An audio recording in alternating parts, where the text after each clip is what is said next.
Good morning. We are here today to commemorate the favorite and preferred nap chair of our very first president, William Rainey Harper. When, in 1905, Point-A-Minute, Michigan visited Marshall Field to take on our beloved Maroons, a ticket was nearly impossible to beg, to borrow, or to steal. University President William Rainey Harper, though, had 2 seats reserved for him and his nurse in the first row on the 50-yard line.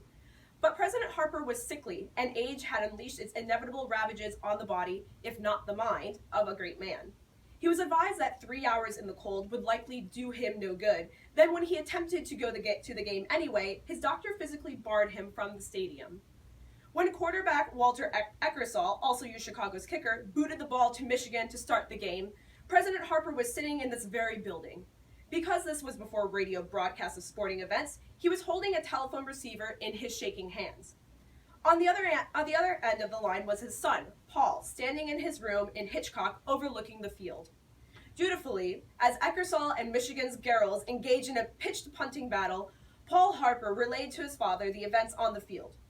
William Rainey Harper listened with the same attention to detail he had given to the founding and development of this university.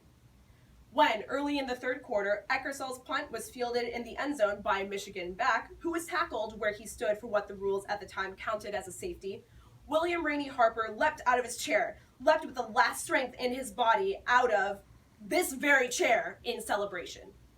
This was his favorite chair, you see, and his lucky chair. The one he lived in, the one he celebrated in, and the one he died in. Today, we commemorate it. Okay, so I'm the dean of the college, and I'm more or less responsible for this building in which Harper's memory is represented because it's Harper Library. And Harper was a guy who was an endlessly energetic man. Like Churchill, he believed in having small naps. He didn't sleep a lot during the evening, but he kind of slept throughout the day. And so it's very appropriate that we commemorate his spirit and his success by honoring a chair in which he took some of these small naps. So I'm happy to put this little plaque right there in honor of William Rainey Harper. What a fine chair. I think I might nap in it myself right now.